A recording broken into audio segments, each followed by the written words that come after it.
Dan kita lihat itu adalah makam-makam tua, nisannya pun tak sama. Nah, sekarang pertanyaannya, kemana nisan-nisan tua itu?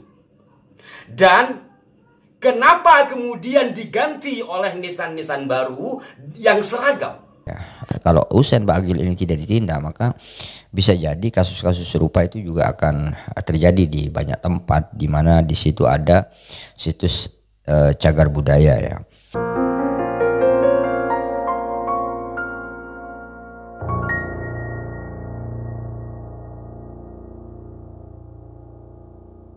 Assalamualaikum warahmatullahi wabarakatuh. Alhamdulillah wassalatu wassalamu ala Rasulillah sayyidina wa maulana Muhammad ibn Abdullah wa ala alihi wa sahbihi wa man tabi'ahu dah. La haula wa la quwwata illa billah. Rabbi syrah li sadri wa yassir li amri wahlul 'uqdatam min lisani yafqahu qawli, amma ba'd.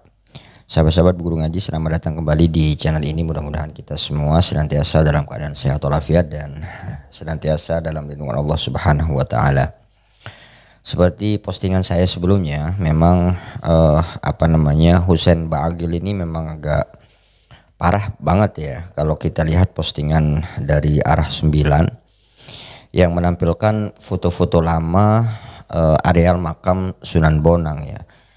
Karena di situ menunjukkan bahwa ada banyak makam-makam kuno gitu ya, yang bisa kita katakan itu adalah situs budaya yang seharusnya itu dijaga, dipelihara dan tidak dirusak gitu. Tapi kemudian setelah beberapa tahun kemudian, diperkirakan itu sekitar tahun 2019 ya, ketika COVID-19 itu merebak di Indonesia, itu kemudian terjadi pemugaran atau semacam penambahan makam-makam baru yang diduga itu adalah makam palsu gitu. Nah, coba kita saksikan dulu ya postingan, salah satu cuplikan dari postingan channel Arah 9 yang penting sekali saya kira untuk kita perhatikan ya. Kemudian berikutnya ya, kalau kita melihat gambar-gambar lama, sebagaimana saya katakan tadi, saya akan perlihatkan kepada Anda ini kalau lihat di postingannya itu 12 tahun yang lalu. Tapi kalau dari format video dan color, warna, ini menunjukkan tahun-tahun lama ya.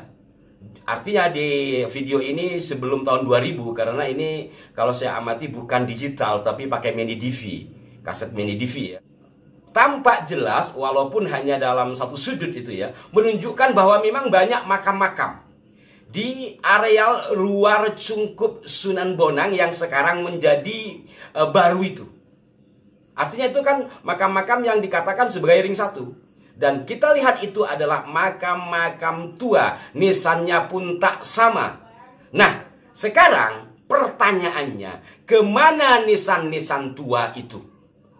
Dan kenapa kemudian diganti oleh nisan-nisan baru yang seragam? Kalau itu menjadi bagian dari cagar budaya, apakah itu tidak melanggar undang-undang?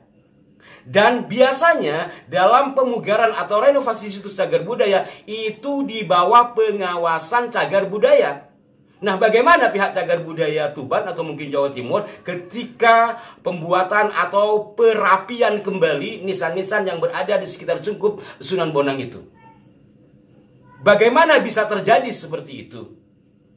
Maka ini adalah tanggung jawab besar bagi pihak yayasan dan cagar budaya. Maka itu saya harap kepada masyarakat, terutama barangkali dari keluarga Sunan Bonang atau Sunan Ampel atau Sunan Derajat yang masih berlingkup, untuk memastikan hal ini, untuk menanyakan hal ini, agar jelas kemana nisan-nisan tua itu dan kenapa diganti. Dan ada pula berangka tahun sangat muda. Benarkah Husein terlibat dalam penguburan? Kalau benar, ini fakta yang sungguh-sungguh mengejutkan. Kalau itu situs cagar budaya, apakah boleh lahan itu dijadikan penguburan baru? Kami berharap masukan yang konstruktif, terutama bagi yang ahli-ahli sejarah ya, dan pihak situs cagar budaya, dan semua kalangan yang peduli atas sejarah terkhusus areal makam Sunan Bonang ini. Bersama ini pula saya ucapkan terima kasih kepada Husein Ba'agil yang walaupun arogan dengan sendirinya telah membongkar apa yang telah terjadi di sana. Oke ya sahabat-sahabat ya, kalau kita lihat dari Undang-Undang nomor 11 tahun 2010 ya tentang cagar budaya, itu seperti yang saya sampaikan kemarin, itu memang apa yang dilakukan oleh Bagil kalau memang itu benar ya, seperti dikatakannya itu dia ikut memakamkan orang di situ, kemudian bahkan sampai dikatakan itu 90% makam-makam di situ dia ketahui, bahkan dia ikut dalam proses pemakaman, maka ini jelas-jelas ini sudah melanggar undang-undang ya. Artinya dia sudah terkena pidana gitu. Jadi berlapis-lapis jadi pasal yang bisa dikenakan buat dia ini. Seperti kemarin saya jelaskan itu dari pasal 101 misalnya, yang mengalihkan fungsi, kemudian yang mencuri gitu ya, yang mencabut ya dari aslinya itu ya, misalnya ada nisan yang diambil atau ada barang sesuatu yang diambil dari cagar budaya itu dilarang ya. Sama seperti kasus dulu pernah ada situs di Candi Borobudur, itu salah sebuah setupanya itu diambil sama orang, dan itu juga diproses ya secara hukum ya. Nah ini sama dengan ini ya, jadi bisa kita masukkan dalam kategori, kalau di dalam pasal-pasal ini disebut pasal pencurian ya dari barang-barang atau benda-benda cagar budaya, itu nggak boleh itu. Dan itu kalau kita lihat di sini sanksinya lumayan berat ya. Di 106 misalnya di situ dikatakan setiap orang yang mencuri cagar budaya sebagaimana dimaksud pasal 66 ayat 2 dipidana dengan pidana penjara paling singkat 6 bulan, paling lama 10 tahun ya. Dan kemudian didenda paling sedikit 250 juta dan paling banyak 2,5 miliar. Ini luar biasa ini. Setiap orang yang menadah hasil pencurian, ini tidak hanya yang mencuri ya, yang menadah hasil pencurian itu. Karena gini ya, biasanya benda-benda antik gitu ya, seperti termasuk juga nisan-nisan para sesepuh yang dulu-dulu gitu ya, banyak itu dikoleksi oleh orang itu ya. Apalagi kalau peninggalan-peninggalan dari bekas kerajaan Majapahit misalnya ya, itu banyak ditadah oleh para kolektor. Nah sehingga kolektornya juga ini bisa kena juga ini, bahkan dia lebih lama lagi 15 tahun gitu ya. Nah kemudian ada ketentuan lain di sini, kalaupun ada proses pemindahan atau ada proses perubahan di cagar budaya itu diatur di dalam undang-undang ini, itu harus mendapatkan izin dari menteri ya. Kalau cagar budayanya itu ditetapkan oleh cagar budaya di tingkat provinsi, maka dia harus izin ke gubernur. Kalau di tingkat kabupaten, maka dia harus izin ke bupati atau wali kota. Nah, karena areal makam Sunan Bonang ini ditetapkan sebagai cagar budaya langsung oleh kementerian gitu ya, maka otomatis ketika ada orang seperti Bagil itu mau memakamkan kakeknya di situ, ya harus minta izin ke menteri. Kalau tidak, maka itu dia tadi sanksinya dipenjara gitu. Jadi ini persoalan yang menurut saya menjadi contoh yang sangat buruk. Jangan-jangan gitu ya, seperti di makam Sunan Ampel misalnya, kita juga sempat melihat itu ya, di makam Sunan Ampel itu ada beberapa juga makam orang luar gitu ya.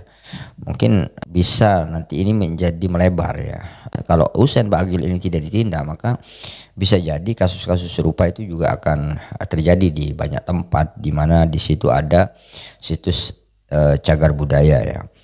Nah hal lain sahabat-sahabat, mungkin ada yang beralasan begini, mungkin Bagil itu ada keluarganya gitu yang mewakafkan di situ sehingga berani sekali untuk memakamkan keluarganya di cagar budaya di area makam Sunan Bonang itu ya.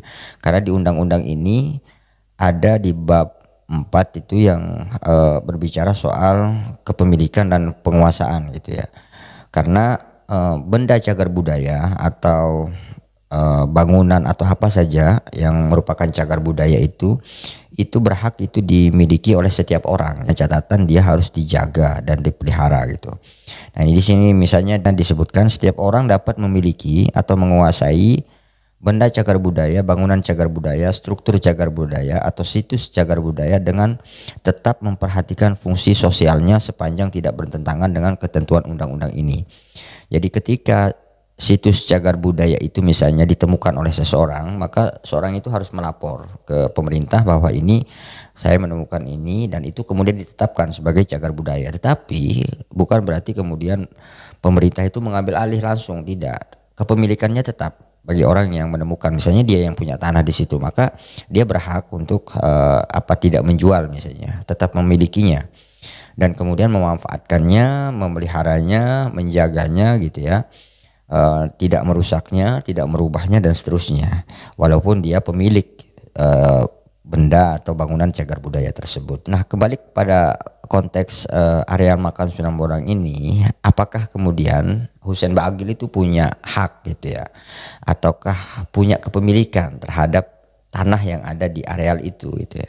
Kalau kemudian dia punya kepemilikan, maka dia punya hak ya untuk memakamkan orang lain di situ, tapi dengan catatan harus ikut undang-undang ini. Apakah dia sudah izin ke menteri misalnya, ataukah sudah memberitahu kepada pihak cagar budaya untuk memakamkan keluarganya di situ. Tapi saya tidak cukup yakin ya kalau dia punya hak untuk melakukan pemakaman di situ seperti dikatakannya bahwa ini adalah pemakaman umum gitu. Oleh karena itu sahabat-sahabat, seperti yang saya sampaikan kemarin itu ya, ini butuh perhatian banyak pihak ya, terutama masyarakat Tuban, kemudian pemerintah Kabupaten Tuban, termasuk juga kementerian dan pihak kepolisian untuk melakukan penyelidikan terkait dengan adanya informasi banyaknya makam-makam para habaib ini. Dan saya kira sangat mudah ya untuk membuktikan bahwa makam-makam tersebut adalah apakah makam palsu ataukah makam asli gitu ya. Tinggal polisi tinggal membongkar aja beberapa sampel dari kuburan-kuburan itu. Tentu saja jangan sampai dipengaruhi sama Husein Bagil gitu. Jangan-jangan nanti Husein Bagil nunjukin makam yang asli gitu. Tahu-taunya yang banyak itu adalah makam palsu gitu ya. Saya kira itu sahabat-sahabat, informasinya mudah-mudahan bermanfaat. Wallahul muwaffiq ila aqwamit thoriq. Wassalamualaikum warahmatullahi wabarakatuh.